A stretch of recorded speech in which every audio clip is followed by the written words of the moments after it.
Alrighty, folks, welcome back to demonetization. But you want to know what's great in order to combat demonetization? Merchandise at represent.com/Captain Sparkles, still available for a limited time only with shirts and mugs and hats, which are still obviously not on my head because I'm just recording this right after the last video, but that's fine anyway. It's at the site for you. Link in the description. Starting off with number 19. I'm anxious watching this. Sat watching this for 10 minutes. Oh, God. Oh, that center of gravity.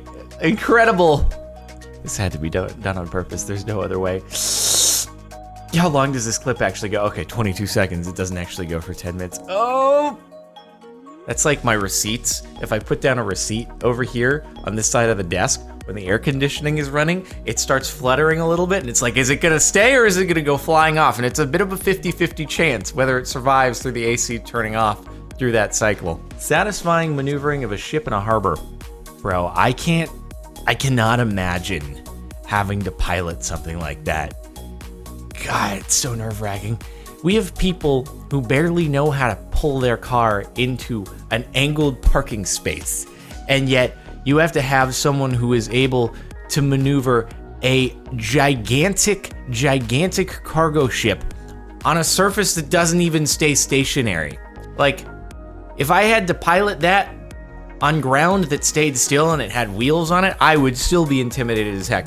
But now, you don't do anything and it moves.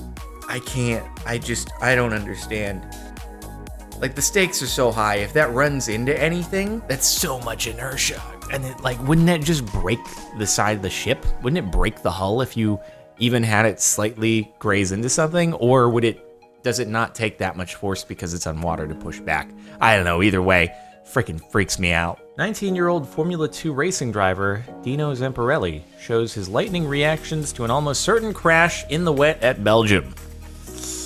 Bro, driving in the wet just terrifies me. The fact that races still happen when it's wet out, and they're going way faster. Their lap times in the, Jesus. Wow, how did he recover that oversteer? Oh my God. And when you're in a car like that, when that thing snaps, it just goes. You have I don't know how you recover from that. That's so difficult. And the lap times that they put down in the wet, I've never driven an open wheel car, so that's not comparable. But if they were driving even just like a street car, say, I bet that the lap times that they would put down in the pouring rain would be faster than the lap times that I could do in completely dry, perfect weather. Did you remember to shut the windows? I hate ships. I don't like the ocean. You could not pay me enough money. You could not pay me enough money to be on the boat when that happens. That's something out of a horror movie.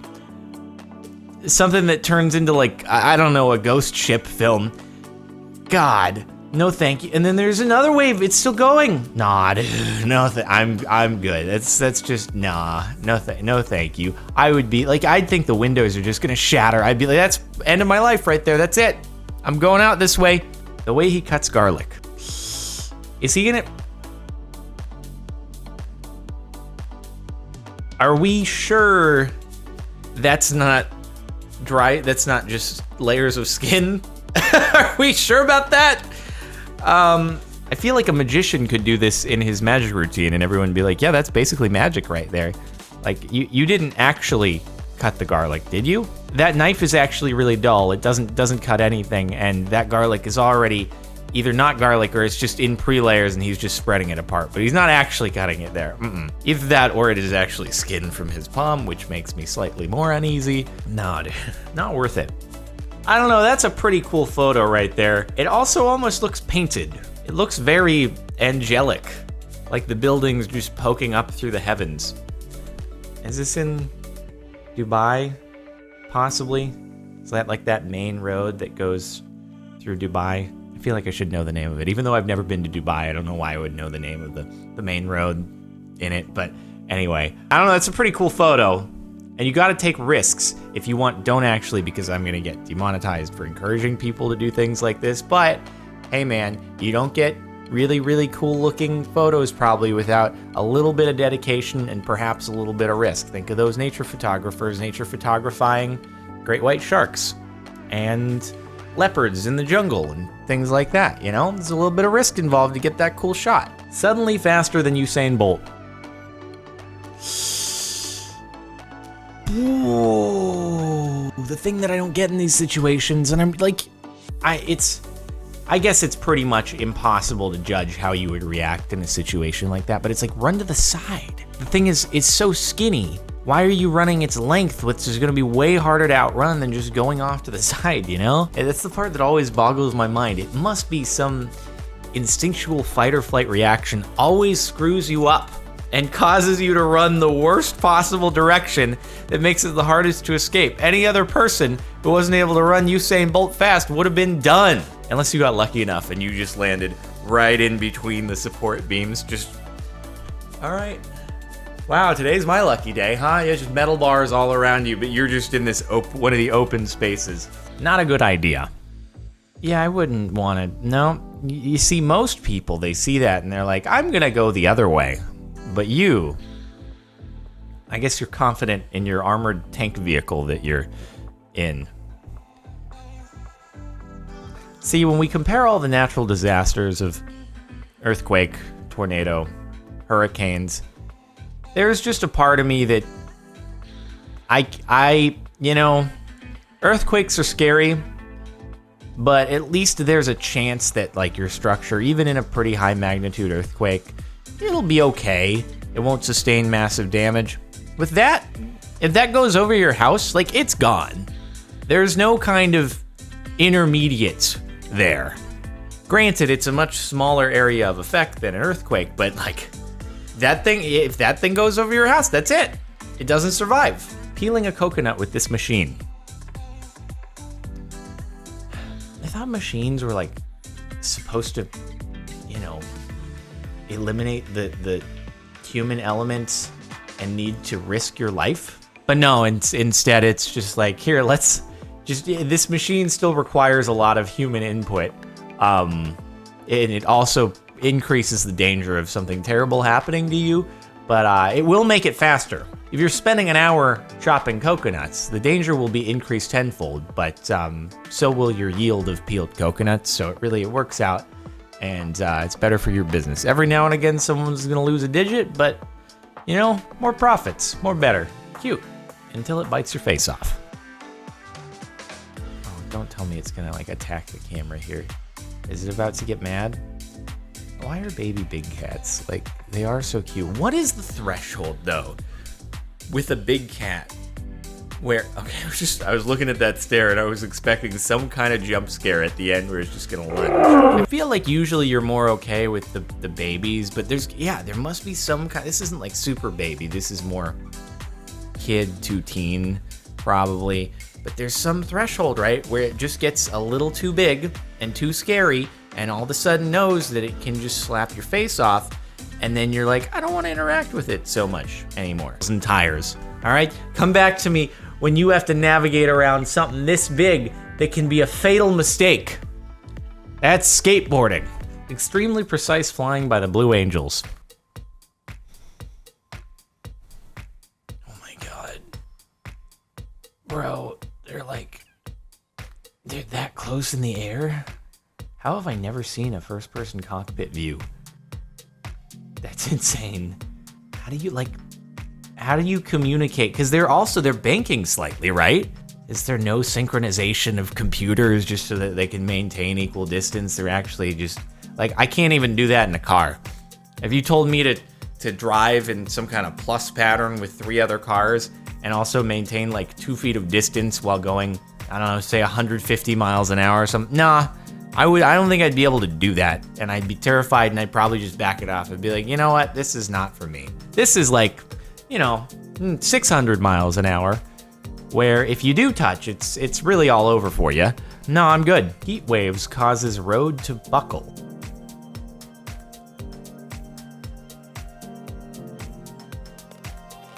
No. Okay. First off, though, how does the person following? All right, okay. I can see how, like, no, but how does the 2 people behind, Second and third car. How do you not see someone catching air in front of you and go, you know what? Maybe I should be aware there could be something up there that's gonna impact my car. I don't wanna catch air myself, so I'm gonna back it off until I see what the heck is going on there, because cars don't usually just catch air driving down the highway. Like I don't know, maybe it's just because I drive low clearance cars that I am so vigilant about how the car in front of me is reacting to the road surface. And in many cases, I much prefer following someone because I can see if someone is gonna hit an imperfection in the road, that I need to back it off so that I don't just jam my splitter into the ground. Especially like dips at intersections, is like I prefer to follow another car and then I can see, oh, that's a big dip, let me back it off. Either angle it in some cases, because some dips are terrible in LA, or at least go really slow through here. These cars are just like, oh, that one caught air, that sounds fun, let me do that too. This is actually my worst nightmare. It's something that, like, say it's nighttime. You're driving down the highway at the speed limit, 65 miles an hour, 70 maybe, depending upon where you live, 80 in some places in Montana, I think. And you don't expect anything like that to happen. There's no cars in front of you that you can react to. It's just you on the road in the middle of the night, and all of a sudden you hit this and you catch air and your car is completely forks. And I dread that, because there is nothing, no matter how good of a driver you are, nothing you can do about that. God, no, I don't like it. I hate this. This is the most sweaty palms thing ever, because this is a legitimate fear of mine when driving. That's a big fat nope. I don't give a short how good the view is. I mean, the thing is, you still get the view even if you back up off the edge of that a little bit. Why do you feel the need to go to where it's like a 45-degree slant and you're just holding on for dear life from friction? And what happens when you try to back up and all of a sudden you slip as you're trying to back up off the thing? Completely unnecessary. Freaking cool view, but you can also enjoy it from, like, I don't know, 10 feet back from where you're standing. Why do you feel the need to do that? Is this Brazil? I'm guessing it's Brazil. It looks Brazil. I don't know why, like, beautiful coastlines with trees, but then it goes massively up in elevation. I don't know why that seems so Brazil to me, but it must be Brazil, right? I can't handle this. No. Who thought that was a good idea? Although this isn't the highest level of difficulty. Okay, the highest level of difficulty is a martini glass shape, a cone shape on top of that. This is totally gonna, oh God, you add more momentum to it. Isn't that gonna break the thing? Stop poking it. Stop poking it. No, this is terrible. If you poke it much more, it is gonna break. This makes me so uneasy. Please stop doing that. Stop it. Don't like it. Don't do that. Please don't do that. This is also an awful taste for great execution. Yes, this is much better fit for sweaty palms. Come back to me when you've done this with a martini glass. No, don't actually. It'll just spill the drink everywhere. Martini glasses are the dumbest thing. Russians in Australia.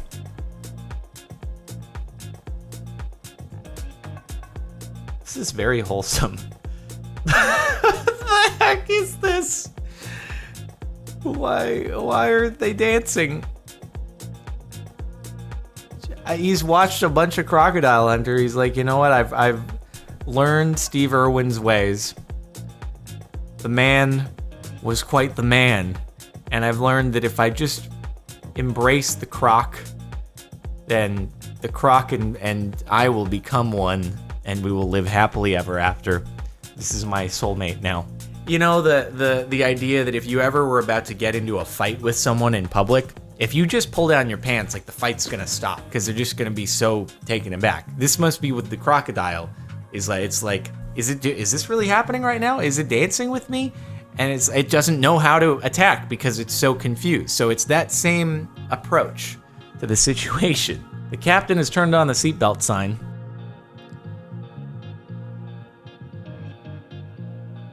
No. Okay, I mean, I already don't like boats. But this, like, what do you do when you see that out the window? You're like, this is not okay. You wouldn't want to tell other people on the plane, right? Though, because that's gonna create a gigantic panic. Would you just look out and you, like, walk up to the flight attendant like, hi, looks like we got a problem. And then I'm sure that the pilots are already aware. They're probably getting warning lights like crazy, and probably sounds badly inside the plane too, right? Not a good noise that thing is making out there. And no, I don't like any of this. And the top for the last month is Let Go. Oh, it's base jumping though, so you're fine. Dude, it's crazy to me. That's not a structure. That must be the edge of that's a plane, right? Yeah, that's a plane. You're actually dropping out of a plane though, without any goggles on? Wouldn't that be so hard to see? 180 miles an hour, whatever terminal velocity is, just like going into your eyes. I'll tell you, driving a car with no windshield at 180 miles an hour, that would suck if you didn't have any goggles on or anything like that. Or riding a motorcycle at 180 miles an hour without a helmet. Yeah, that's not gonna be pleasant, but I guess this guy has evolved his eyes to another level. That's gotta feel so cool though, to just like hang out of a plane. 2,000 feet high, just gonna do a few pull-ups. Just gonna get my workout in, all right?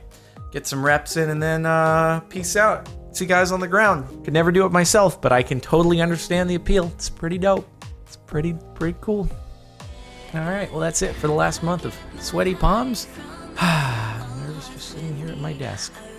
What an exhilarating life that I live. Sitting at my desk all the time. Thanks for watching. Make sure to like if you liked.